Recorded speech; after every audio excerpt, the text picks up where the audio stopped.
Hola, hola, buenas noches. Buenas noches a nuestros oyentes. Acá estamos. Nosotros somos Puentes para Despertar.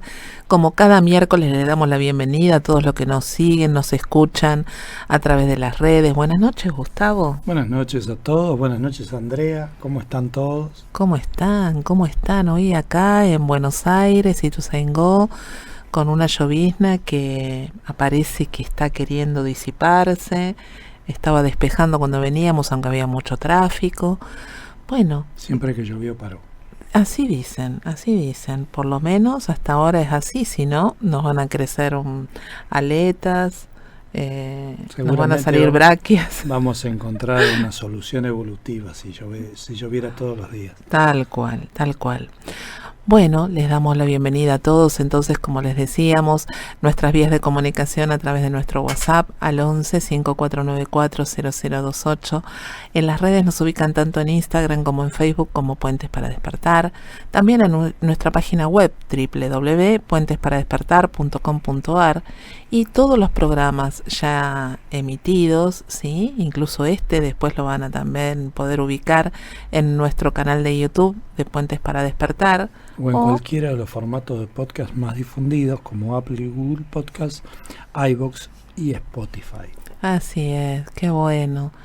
Bueno, como habrán visto en las redes, algunos, quizás otros no, depende de por dónde nos siguen. Hoy tenemos un programa muy especial con un invitado que es parte de este Puentes para Despertar. Y bueno, como ya en algún momento lo hicimos conmigo, esta especie de reportaje a nosotros mismos para que la gente nos conozca un poco más, si bien siempre les vamos contando detalles de nuestro proceso individual en este camino de conciencia que es la bioexistencia consciente justamente, y bueno, vamos contando algunos detalles de nuestras vidas, pero bueno, hoy va a ser un poco más informal, más del detalle de determinadas cosas que a lo mejor no hemos hablado en todo este tiempo, y para conocerlo un poco más. Yo lo conozco hace muchos años, pero ustedes lo escuchan todas las semanas en la radio, a veces en alguna charla o en algún encuentro, y hoy van a tener la posibilidad de ver la otra cara quizás de Gustavo Aguirre. Así que bienvenido, Gustavo, a este encuentro de hoy. Muchas gracias. Para que nuestros oyentes te puedan conocer un poquito más en este rol de comunicador hoy y de consultor, pero obviamente con una historia de vida que viene desde otro lugar. Entonces, me gustaría que le cuentes a nuestros oyentes, por ejemplo, ¿dónde naciste? Bueno, sí, antes de este Gustavo consultor y comunicador había otra vida. Justamente, ni más ni menos. Bueno, yo nací hace 58 años en un barrio de la capital federal de la ciudad de Buenos Aires que se llama San Cristóbal.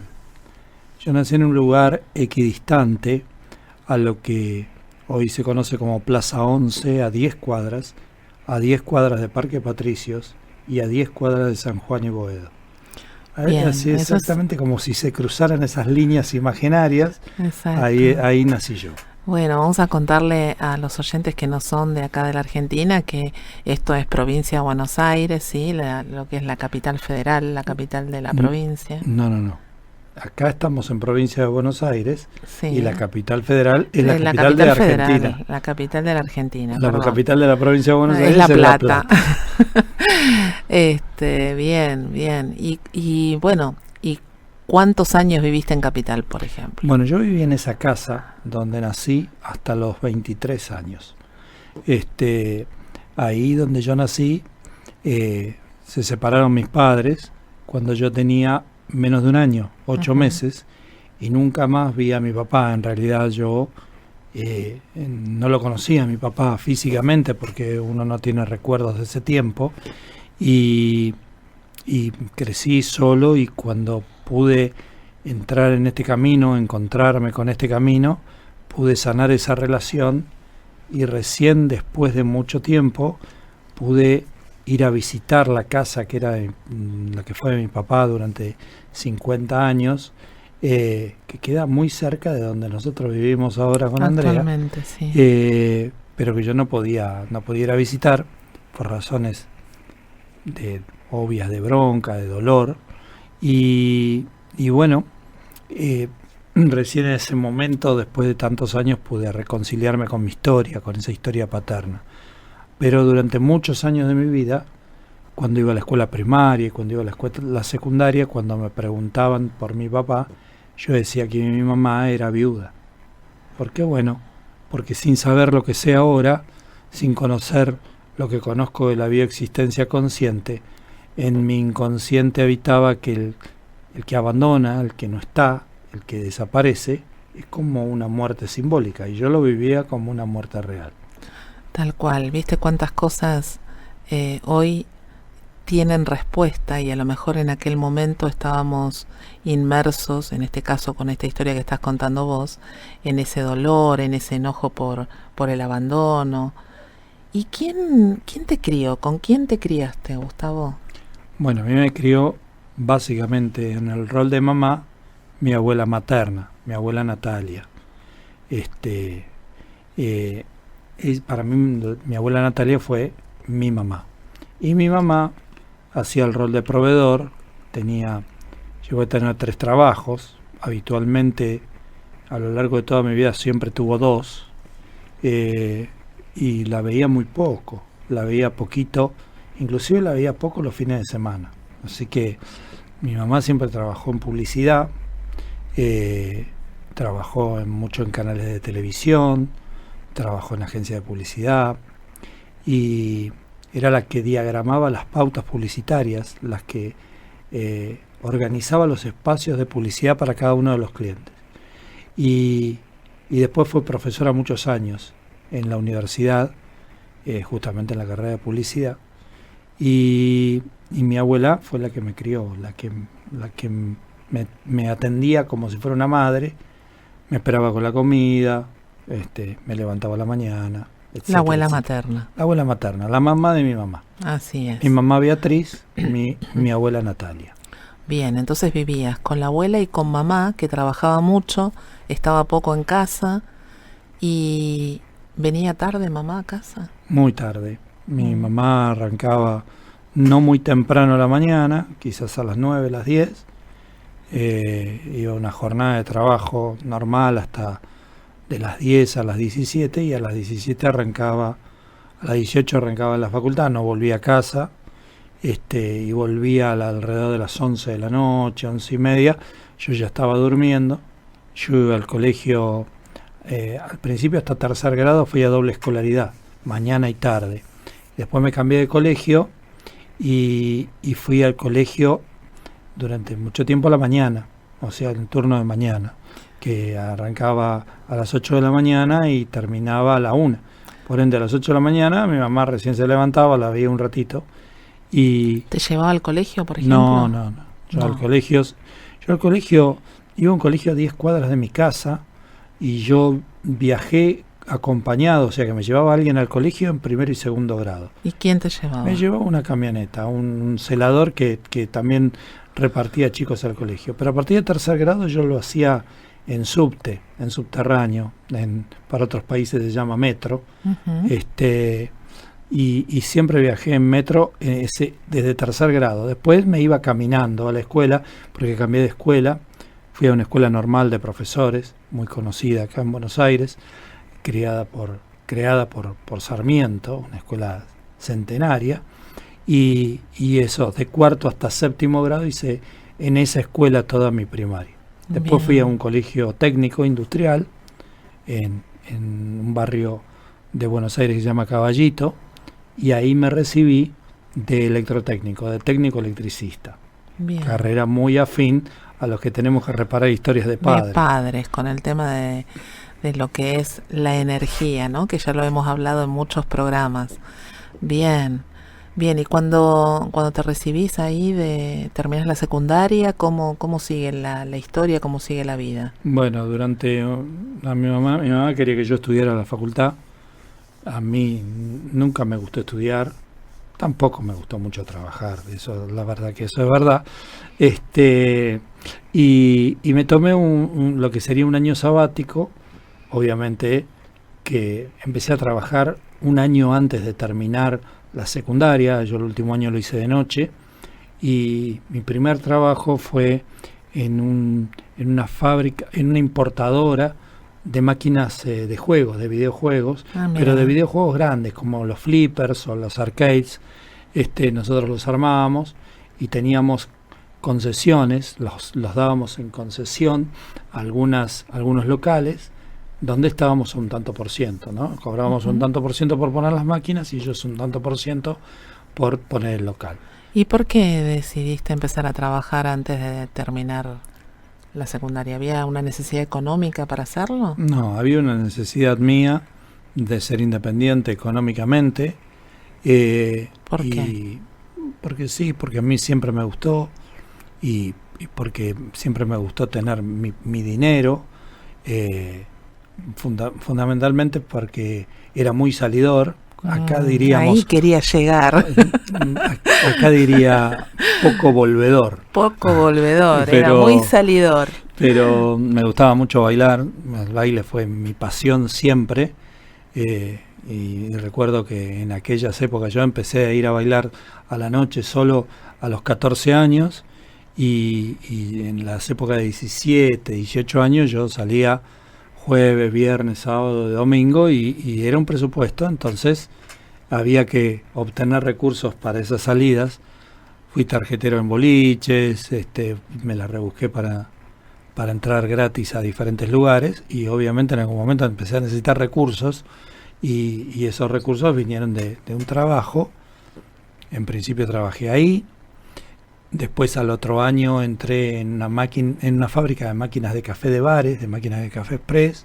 ¿Todas eran eléctricas esas máquinas? Todas eran eléctricas, las de videojuego obviamente que sí, las máquinas de café eran eléctricas y a gas, o sea, tenían una bomba eléctrica que presurizaba el agua y tenían un circuito a gas para calentar el agua. Y después pasé a un rubro totalmente diferente, que no tenía que ver con las cosas eléctricas, que era era vendedor y hacía la logística en una fábrica de lencería de mujer. Mirá vos. Ahí nos pasamos para otro lado. Sí, pero siempre mis trabajos tuvieron que ver con la calle, en función de lo comercial y con la venta. Con la venta. Eso siempre fue así. Después, paralelamente, yo ya estaba estudiando en la facultad. Hice hasta segundo año de ingeniería y abandoné. Quería ser ingeniero industrial, pero después me di cuenta que el estudio no era para mí y que, por otro lado, me estaba yendo bien en el trabajo, entonces yo tenía recursos interesantes para mi edad y veía que podía avanzar económicamente sin tener que estudiar. Y bueno, después de haber tenido ese trabajo, recalé en una empresa en la capital federal de Microcentro, en lo que sería la City porteña, la parte de los bancos y demás.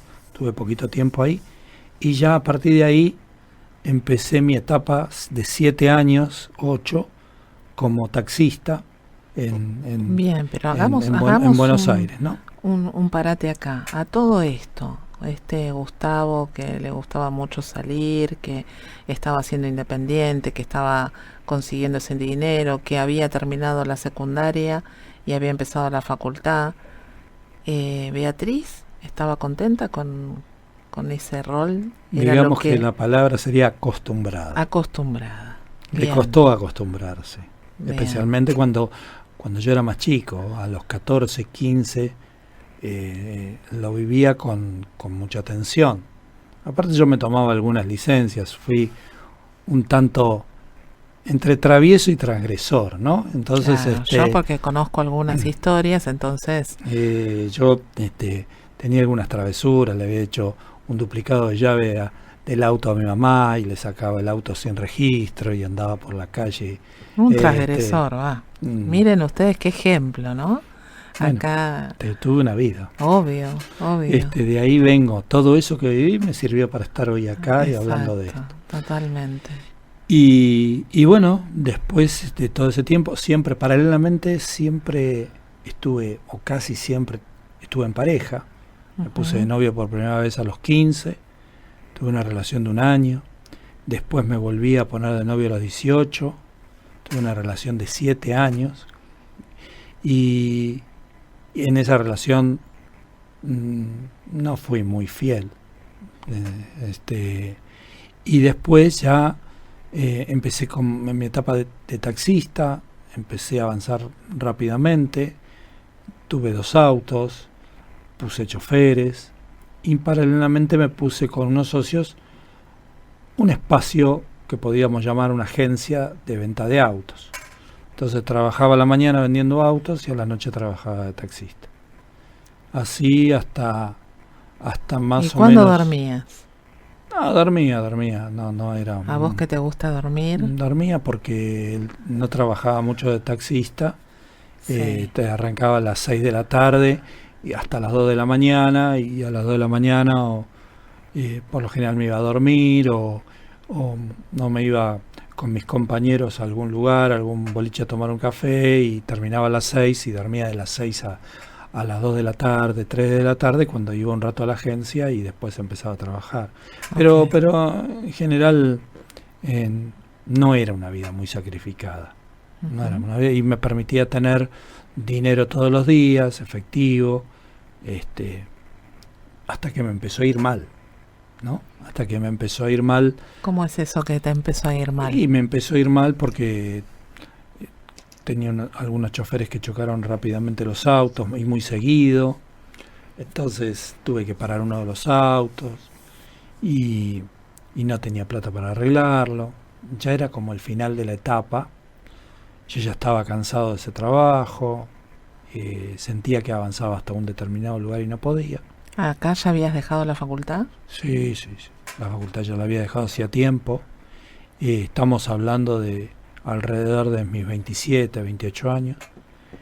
Y eso fue una etapa compleja de mi vida. Porque si bien ahí conocí a la que fue después mi primer mujer, a los 29 años, a los 28 años fallece mi abuela.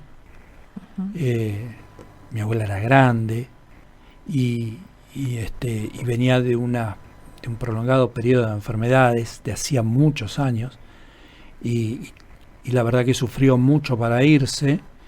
Grande, ¿no es cierto? Sí, mi abuela murió cuando tenía 93, 94 años. Recuerden que siempre les decimos, ¿no? Que cuando hay alguien que vive tantos años, nuestro inconsciente biológico va guardando toda esa información, ¿sí? Porque esto es un éxito biológico para la especie. Yo no tengo hermanos vivos, tengo un no nacido antes que yo, así que yo me consideraba hijo único. Mi abuela era mi mamá.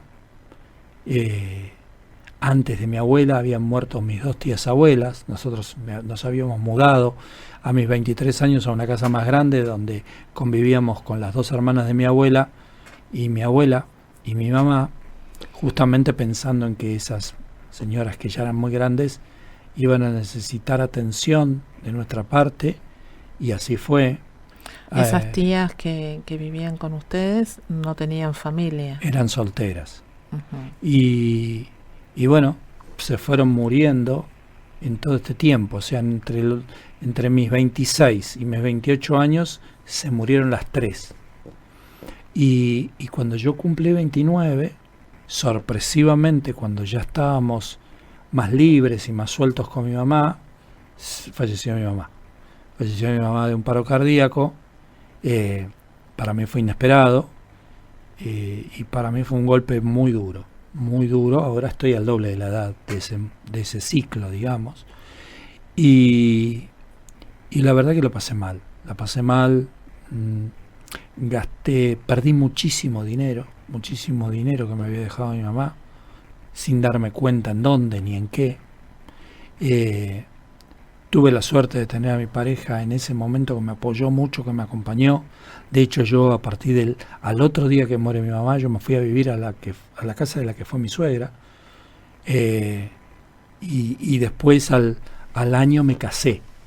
Me casé y cuando me caso, y acá es muy interesante esta historia para ver cómo creamos estas realidades, cuando yo me caso, yo me casé en julio y en marzo nos quedamos sin trabajo, mi novia y yo. Trabajábamos juntos vendiendo ropa, teníamos una distribuidora de ropa y nos fundimos. Nos vamos a la quiebra y nos endeudamos muchísimo y nos casamos. Nos casamos un 28 de julio y el 1 de agosto empezamos a trabajar cada uno en lugares diferentes como vendedores. Ella en un frigorífico vendiendo fiambres, en un corretaje en la calle, y yo en una fábrica de tapas de empanadas con una camioneta que tenía, que la usaba para la ropa y que la había adecuado para repartir tapas de empanada. Y a partir de ahí mi ascenso económico fue notable. Yo me empecé a desarrollar económicamente muy rápido. En 2 años pagué todas las deudas y pasé de esa fábrica de tapa de empanada a trabajar en Parmalat, que ya no existe. Por eso la podemos nombrar. Por eso la nombramos. Y en Parmalat tuve 4 ascensos en 3 años y me fui de Parmalat como gerente de distribución y ventas en minorista para Capital Federal y Gran Buenos Aires. Me fui a trabajar a Nintendo, que es una conocida marca de videojuegos. Mi primer trabajo había sido de videojuegos. Y ahí entré como jefe de ventas y salí 10 años después como director comercial, a poner mi propia compañía, mi propia empresa. Luego de un paso fugaz por otra empresa. Pero cuando yo dejo esa empresa, fallece mi mujer. O sea, primero fallece mi mujer y después dejo esa empresa. Así que hay ciclos de expansión económica con quiebres de pareja, o ciclos donde me pongo en pareja y la economía se cae.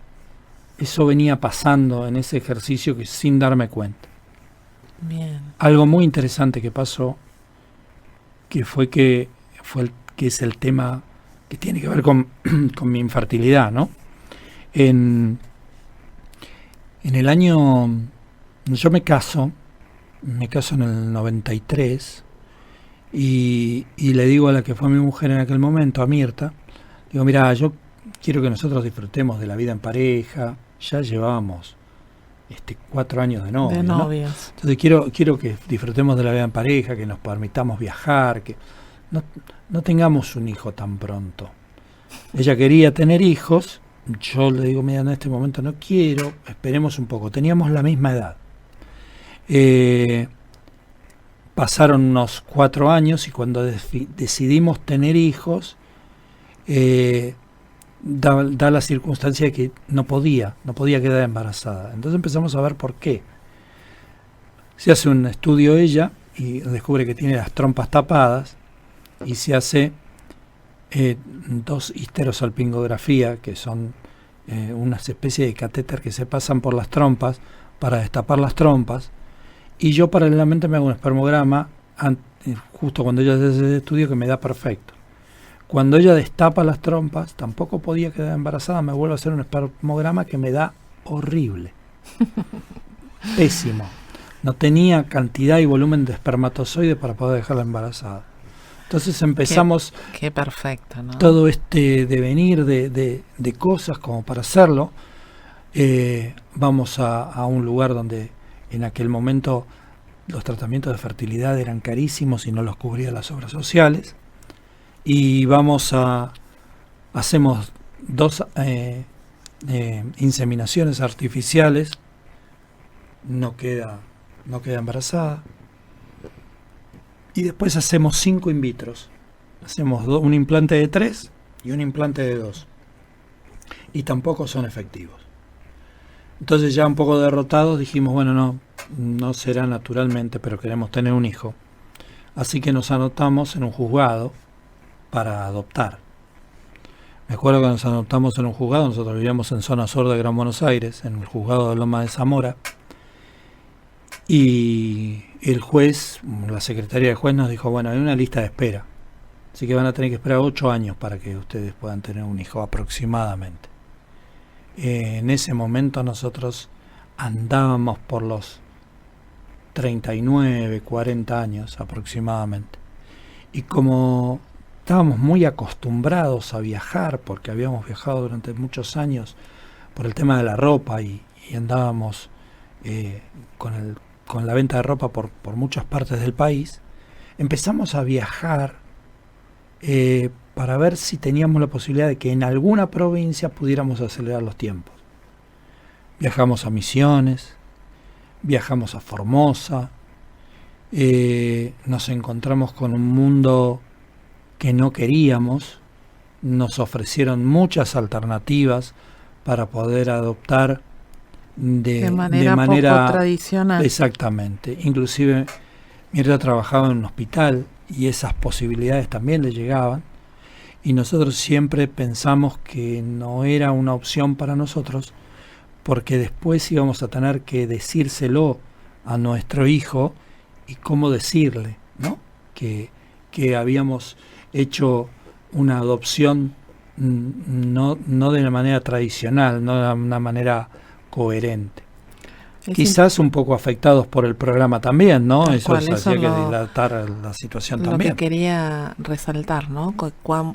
Cómo hoy, desde esta mirada de la bioexistencia consciente, desde esto que conocemos, que sabemos, que todos los días atendemos en consulta a personas que vienen con esta situación de no poder tener un hijo, ¿no? Y que acá en este caso se estaban dando primero una situación a nivel biológico por parte de Mirta y después también estaba en vos, y que obviamente ellos cuando se conocen en ningún momento tuvieron la inseguridad de que no pudieran llegar a ser padres, ¿sí?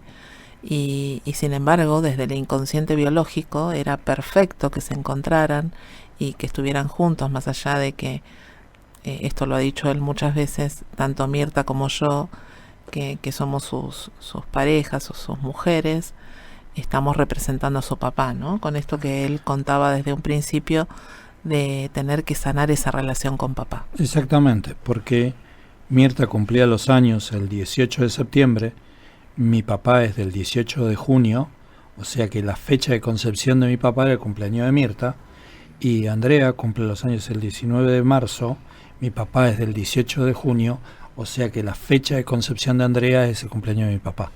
Por eso están relacionadas las dos. Y yo no salí a la calle a preguntar la fecha de cumpleaños de las potenciales parejas antes de conocerlas, sino que me lo creé así. A lo sumo preguntábamos, ¿de qué signo sos? Sí, más que eso. Cuando conocíamos a alguien. Bueno, y para cerrar este capítulo con algo muy potente que tenía que ver con este programa de infertilidad, nosotros a los 42 años decidimos ir en estas vueltas que pegamos por las provincias. Nos encontramos con una ONG en la capital que se dedicaba a consolidar todos los posibles niños que estaban dados en adopción en el país, pero fundamentalmente en el norte del país, y aceleraba muchísimo los tiempos. Y entonces nos anotamos y ahí nos dijeron, mira, la demora que podemos tener para que ustedes puedan tener un hijo en adopción es de aproximadamente 1 año y medio, 2 años. Y nosotros dijimos, bueno, por fin se acerca el momento en que vamos a poder ser padres. Al año siguiente, Mirta se enferma de cáncer en el mediastino y 1 año más tarde fallece. Falleció el 28 de diciembre del 2007. Y alrededor del 10 de diciembre del 2007, o sea, unos 18 días antes, me llaman de la ONG diciendo que ya tenían un bebé para nosotros. Y obviamente, ante la situación que estábamos viviendo en la pareja, yo les dije que no. Mirta nunca lo supo, por lo menos yo no se lo dije. Yo sé que lo sabe, pero nunca se lo pude decir verbalmente. Y es el día de hoy que hablo de esto y me sigo emocionando. Y claro, ¿cómo no va a ser así, no? Qué perfecto. Qué maravilloso. Bueno, y después de ese proceso, después de haber pasado por una situación tan difícil, tan dura, de haber estado tantos años en pareja y con ese proyecto que queda ahí en suspenso. En este tiempo que pasó de tu vida hasta acá, ¿en algún momento hiciste alguna terapia? ¿Tuviste una búsqueda que fuera más allá de lo convencional como estamos acostumbrados? No, definitivamente no. Ujú. Yo hice muchos años de terapia psicológica tradicional. Al principio de chico yo lo rechacé a la terapia psicológica. Yo era un muchacho, un niño bastante rebelde, ¿no? Recuerdo que siempre cuento esta anécdota, que cuando yo estaba en sexto grado, eh, yo iba a esa escuela normal. Acá en la ciudad de Buenos Aires, en aquella época, las escuelas normales dependían directamente del Ministerio de Educación. Y el resto de las escuelas primarias dependían del consejo de un Consejo Nacional de Educación, que no tenía nada que ver. Entonces yo le dije un día a mi mamá, cuando tenía que volver a la escuela de unas vacaciones de invierno, que había un conflicto gremial con las escuelas que dependían del ministerio. Y estuve 23 días sin ir a la escuela, quedándome en mi casa, ¿no? O sea, me quedaba en casa, hasta que un día mi mamá levantó el teléfono, llamó a la escuela y le preguntó al secretario de la escuela, ¿se solucionó el conflicto gremial? Y ahí se enteró De que el que no nene, había conflicto gremial. Bueno, el eh, nene estaba sí, el mintiendo. nene estaba mintiendo y el Mirá de nene dónde viene la época de la mentira, y ¿eh? el nene recibió su merecido, entre comillas, porque esa era la época de los hippies y se usaban unos cinturones grandes, gruesos, con hebillas muy grandes, que mi mamá lo usó de arma para descargar su furia sobre mí. Y bueno, recuerdo que me corría por toda la casa y demás. Bueno, no importa. En esa situación, Pobre Beatriz. en esa situación, mi mamá recurrió a un psicólogo. Y Gustavito no quiso ir al psicólogo. No solamente recurrió a un psicólogo, sino que después, con los años, y el trabajo y el reencuentro con mi familia paterna, también recurrió a mi papá. Y mi papá no la quiso ayudar. Ujú. Bueno, se fueron abriendo muchos campos en este tiempo, en este poquito tiempo. Yo me fui enterando de un montón de cosas. Y como siempre vemos acá, en todas nuestras historias, hay víctima y victimario. Todos tenemos Totalmente. todo. Y no Porque somos todo. exactamente. Entonces, Somos la víctima y somos el victimario. Totalmente. bueno, entonces ahí fue un tiempo de terapia fallida, pero ya con el tiempo y con el paso de los años y con la muerte de mi mamá, yo me allané a ir a un psicólogo y empecé mi terapia psicológica durante muchos años. Te podría decir que estuve casi 10 años haciendo terapia. En ese transcurso también hice coaching. Ujú. este Trabajé mucho con un coach ontológico y yo hice muchos cursos para coachar yo también. No hice ninguna escuela de las reconocidas ni nada por el estilo, pero sí trabajé coachando mi equipo de ventas. Siempre tuve un equipo de ventas a mi cargo. Y nada, cuando falleció Mirta, recuerdo que mi cuñada me insistió mucho para que yo hiciera constelaciones familiares y yo me sentía en la vereda de enfrente. No resonaba para nada con nada que no fuera lo tradicional. Y no sé qué pasó, no sé cómo fue. Bueno, en realidad sí sé qué pasó. No, en el 19 de noviembre del año 2009 2009. la conocí a Andrea,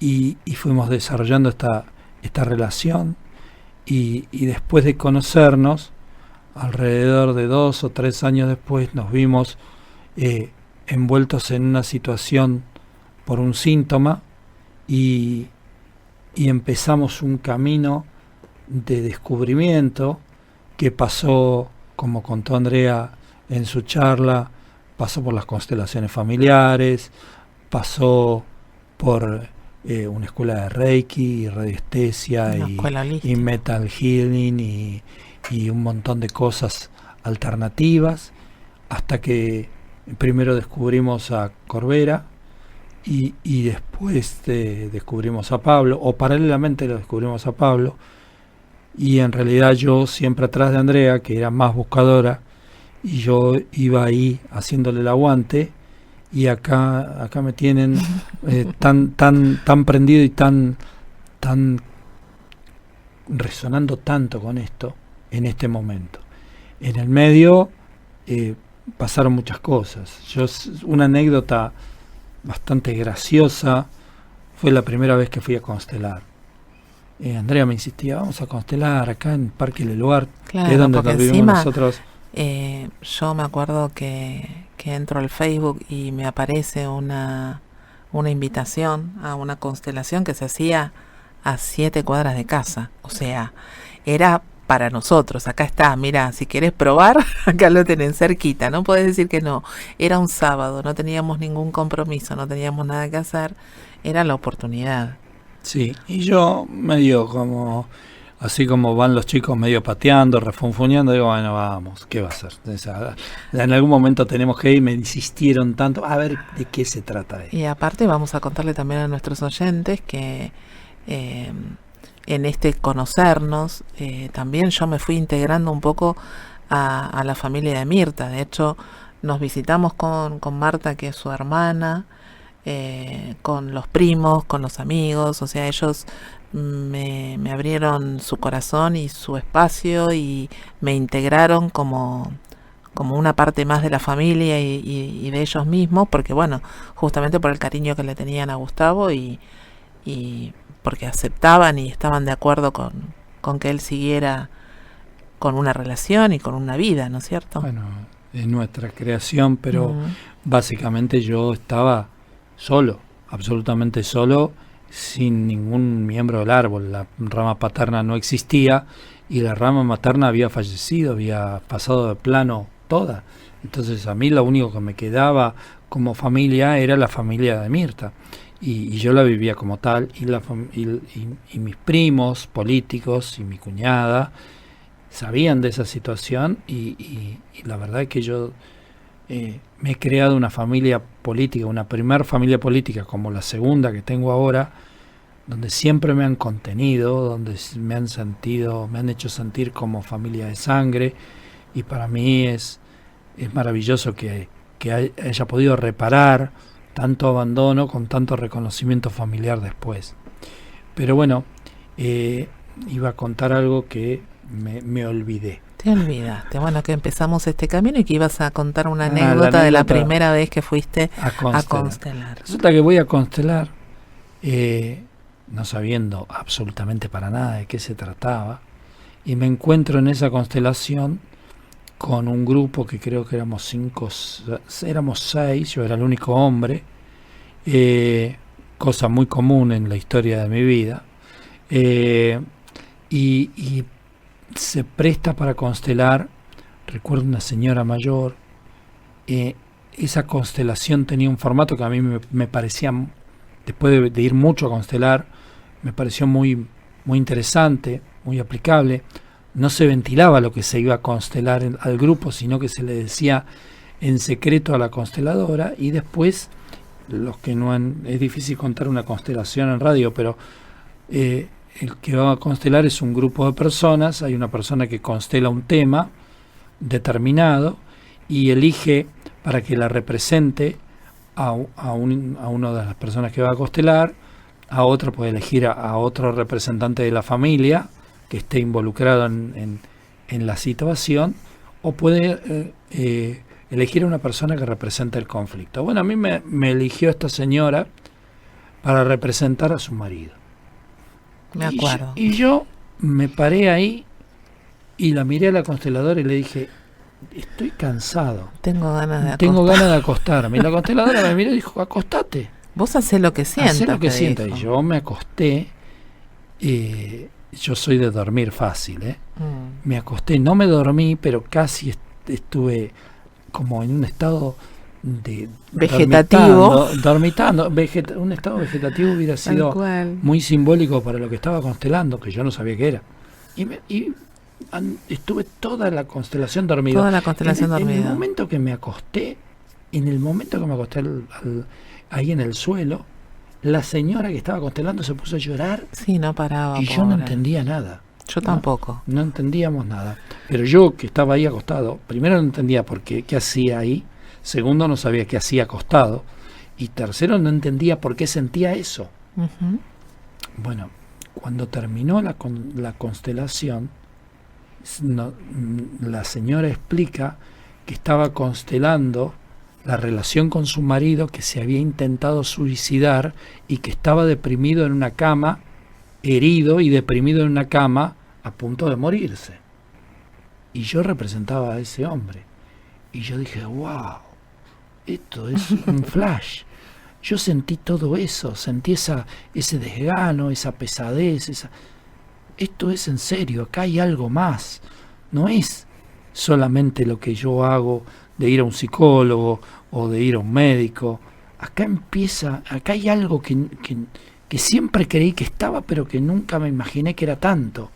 Y ahí empezamos este camino, ahí empecé yo este camino de cabeza, como tirándome en la pileta, a averiguar cada vez más, hasta que un día me crucé con el señor Almazán. Cuando lo vi dije, sinceramente, esto va a quedar grabado porque va a YouTube.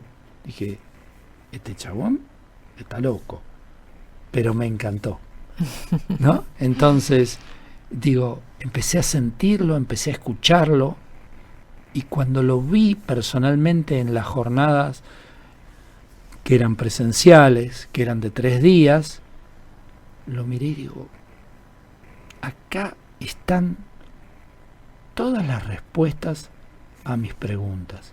Yo recuerdo haber ido a la escuela holística y el primer día el maestro, el que daba el curso, nos preguntaba, ¿qué vienen a buscar? Albino, querido. Y le digo, yo vengo a buscar respuestas que me lleven a nuevas preguntas. Así es. Y cuando entré en esa jornada de 3 días, yo veía que encontraba respuestas y que no generaba nuevas preguntas. Y fue maravilloso, fue realmente un shock emocional muy fuerte, empezar a tener una explicación de quién estaba moviendo los hilos de mi vida y darme cuenta que no era yo, o sí, era yo, pero un yo que yo no sabía que existía, y era mi inconsciente biológico, y empezaron a encajar todas las piezas en su lugar. Yo le cuento a la audiencia, yo soy un tipo sumamente mental, soy una persona que necesita saber que 2 más 2 son 4, pero a mí me lo explican. O sea, siempre necesité... Claro, totalmente. Y tardé mucho tiempo en calmar mi mente, en relajar mi mente. Yo recuerdo haber hecho hasta pruebas a mí mismo en consulta, probarme de que este era el camino. Uh-huh. Hacer un Rorixin, una ceremonia de Rorixin, parar a una persona en un ancestro que se llamaba como esa persona y preguntarle a esa persona quién era, para que me diga quién era antes de empezar el Rorixin, porque necesitaba a mí mismo demostrarme que era así. Y resulta que no me estaba dando cuenta en ese momento que todo soy yo, que esa persona que venía a consulta me venía a sanar a mí, que era una creación mía para que yo me sane. Pero tardé mucho, y hoy yo recuerdo que Pablo nos decía, los mentales tardan, pero cuando enganchan la vuelta aceleran de una manera, y yo me siento que voy acelerando sobre rieles sin ninguna vibración, con total naturalidad, con una fluidez maravillosa. Entonces siento que estoy nadando en el lugar donde quiero. Cuando estoy en consulta, cuando atiendo en consulta, estoy disfrutando. Y yo estoy trabajando, no puedo disfrutar. Tal cual. Y en cada consulta disfruto. Así que realmente me agradezco por haberme creado a Humano Puente en mi universo, por haber creado a Lucrecia Bianchi, a Pablo Almazán y fundamentalmente por haberme puesto en mi universo adelante a mi compañera que tengo acá al lado, Andrea, que fue la que me hizo ver este universo, la puse para que me muestre este universo, para que me muestre este lugar. Por eso me agradezco todo lo que pasó antes. Me agradezco a ese Gustavo transgresor, rebelde, políticamente incorrecto, travieso y algunas cosas más, porque ese fue el que me trajo hasta acá. Ese fue el que me trajo hasta todas estas experiencias. El síntoma fue el que me trajo hasta acá. Totalmente. Y aparte, en este ir descubriéndonos, porque también es un día a día en nosotros mismos y en cada consulta, y también en este rol de consultores comunicadores que vivimos juntos, que compartimos una vida, que obviamente estamos el uno con el otro para ir reflejándonos todo aquello que tenemos que sanar en nosotros mismos, ¿no? Y cuando aparece algo que duele, que molesta o que irrita, es ahí a donde tenemos que ir a buscar qué nos está mostrando ese otro que está ahí como un espejito para mostrarnos lo que tenemos que sanar en nosotros. Y bueno, y toda esta resonancia con este programa de infertilidad que vos recién comentabas y que también está en mí, ¿no? Y que no es casual que estemos juntos y que los dos estamos sosteniendo determinados programas que de a poquito vamos desandando y sanando. Y bueno, yo también agradecida porque juntos estamos haciendo este recorrido, donde muchas veces, como les decimos, nos vamos al pasto como todos, porque estamos haciendo una experiencia biológica y humana, y porque justamente tenemos que reconocernos en ese irnos al pasto para poder ver exactamente qué es lo que tenemos que ver en nosotros para sanar. Y bueno, yo también agradecida por poder hacerlo juntos y de la manera que lo hacemos. Qué lindo. Es así. Y también es así agradecer irnos al pasto. Totalmente. Porque cada vez que nos vamos al pasto, nos estamos dando cuenta que nos estamos poniendo una oportunidad nueva para sanarnos. Exactamente. Una oportunidad nueva para trascender. Porque sabemos que esto que está pasando en este instante, en ese momento donde nos estamos yendo al pasto, nos está mostrando una historia que ya pasó. Hay que ir a buscarla. ¿A dónde está? Esto ya pasó, esto estamos repitiéndolo, estamos recreando algo que está en nuestro universo y que necesita ser visto para ser sanado. Y hemos tomado la decisión, un poco inconsciente o un poco consciente, de no seguir parados en el sufrimiento, de no seguir optando por sufrir en lugar de optar por ir a buscar nuestras propias historias, nuestras propias oscuridades, para soltar el sufrimiento, para entender, como siempre decimos, que el dolor es inevitable, pero el sufrimiento es opcional. Tal cual, eso lo decimos muchas veces. Y bueno, y también en este proceso fuiste creando otras situaciones en tu universo para soltar a ese Gustavo de los negocios, ese Gustavo de las ventas, ese Gustavo de otro momento de tu vida, para poder tener todo el tiempo y el espacio para hacer esto que hoy estás eligiendo desde lo más profundo y en plena conciencia, ejercer en tu vida, ¿no? En este rol de consultor que todos los días nos permite encontrarnos con ese aparente otro que viene a consulta para mostrarnos eso que tenemos que sanar en nosotros también. Porque también esos consultantes no es casual que vengan a nosotros y nos sorprendemos todo el tiempo con las historias que nos vienen a contar y que nos vienen a mostrar. Sí, totalmente. No es casual que la mayor cantidad de consultas que tenga en mi universo tengan que ver con parejas, con infertilidad explícita, infertilidad oculta, con temas económicos, no porque yo me haya especializado en eso, ni porque yo haga esta selección. De hecho, también tengo otros temas diversos, pero en su gran mayoría son esos temas que son el leitmotiv de mi vida, los ejes centrales, los soles emocionales más fuertes, donde orbitan otros síntomas. ¿Ok? Entonces, por eso es lo que yo me creo en mis consultas, porque en las consultas vienen a sanarme, vienen a sanarnos. A cada consultor, cada consultante lo viene a sanar. Totalmente, así es, Gus. Bueno. Qué lindo que la gente te conozca un poquito más. Si bien hay cosas que en algún momento ya contaste, pero bueno, ahora hacer como un resumen, ¿no? de todo ese proceso, de todas las cosas que viviste. Hoy estuvo en consulta, así que está un poquito baqueteado. Cada vez que vamos nosotros mismos a consulta, porque bueno, somos unos grandes insistidores, quedamos así un poquito en vagotonía, como decimos nosotros. Así es. Bueno, y les vamos a contar a nuestros oyentes un poquito cuáles son las actividades que están programadas en Humano Puente, ¿sí? Las charlas introductorias a este camino maravilloso que propone la bioexistencia consciente. Y para eso vamos a empezar con una charla que va a estar dando de manera online Tomás Videla el 20 de octubre. Muy bien. Y el 22 de octubre, también en formato online, va a estar dando una charla introductoria Vanina Cosentino.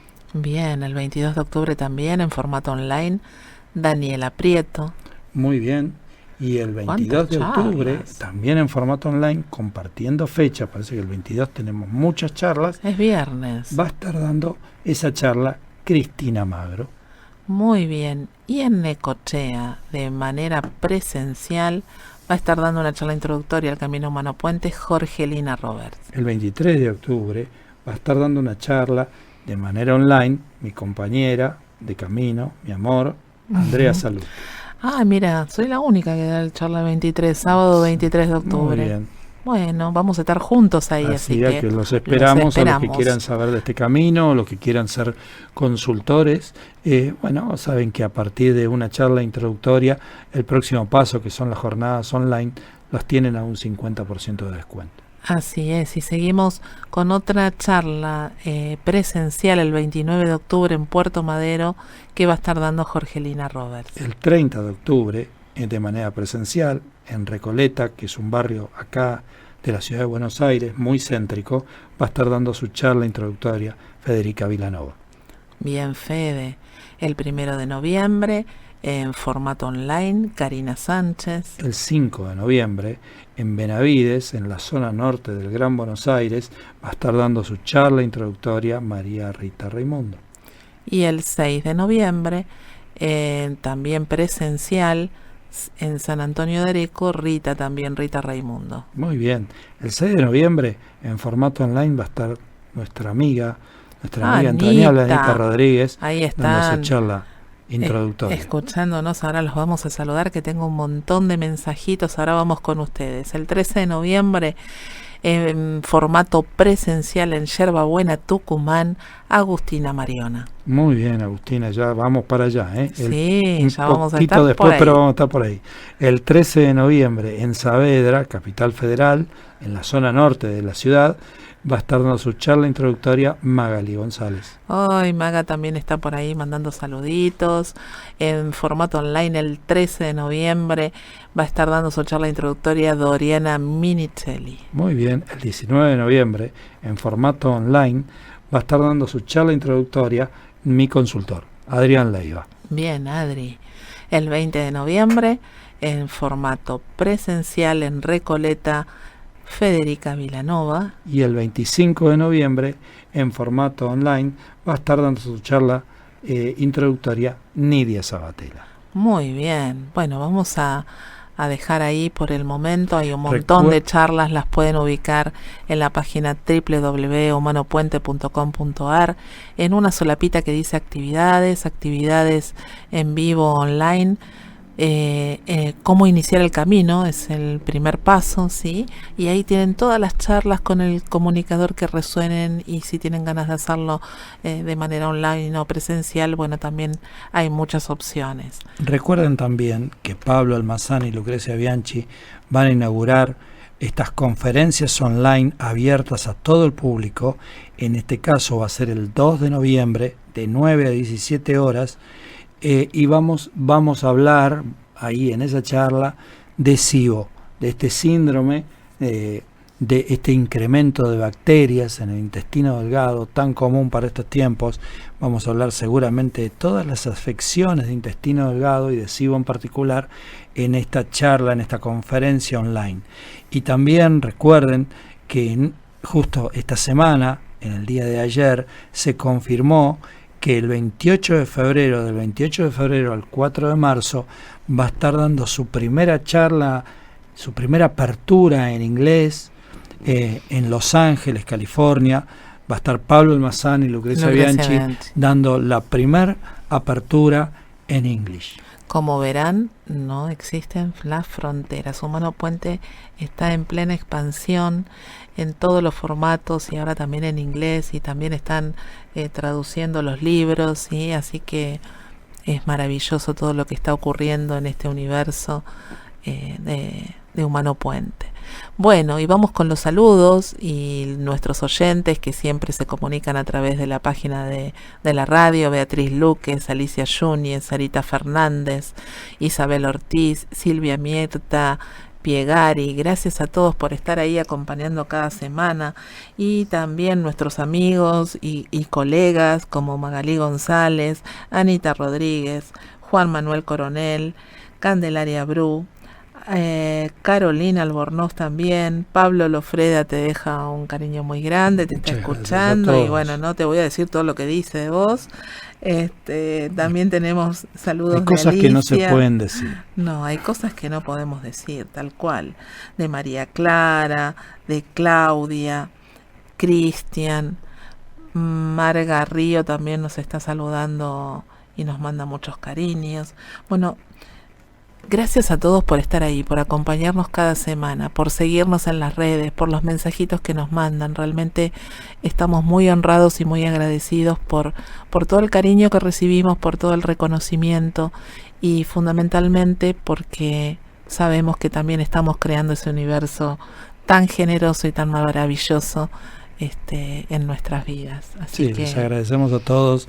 Es impensado para nosotros saber hasta dónde estamos llegando y corroborarlo cuando vamos a visitar a nuestro canal de YouTube, o cuando vamos a visitar Spotify o iVoox, y podemos comprobar que tantos lugares tan alejados nos están escuchando. Así que somos muy agradecidos de tanto reconocimiento, y esperemos poder devolver a todos ustedes con programas donde podamos hacer cada vez más aperturas de conciencia y podamos expandirnos hacia poder encontrarnos todos en el mensaje de los síntomas. Tal cual, y aparte, bueno, dejando este mensajito, ¿no? De que cuando tenemos un dolor, cuando tenemos algo que nos molesta, cuando sentimos que algo es reiterativo en nuestra vida, o cuando tenemos alguna enfermedad, ¿sí? Siempre hay algo más, algo que tenemos que seguir buscando, porque esos síntomas, esos malestares, esos dolores, esos problemas están ahí para que despertemos, para que veamos que hay otras opciones, hay otros caminos. Eso algo nos viene a mostrar, algo nos viene a decir. Recuerden que se sana el que insiste. Totalmente, así que bueno, gracias Gustavo por este encuentro, por este ratito compartido, por contarle a nuestra audiencia un poquito de tu vida, y nos estamos despidiendo hasta la próxima semana, como les decimos siempre, a seguir sanando juntos. Gracias Cari en los controles, nos despedimos hasta el próximo miércoles.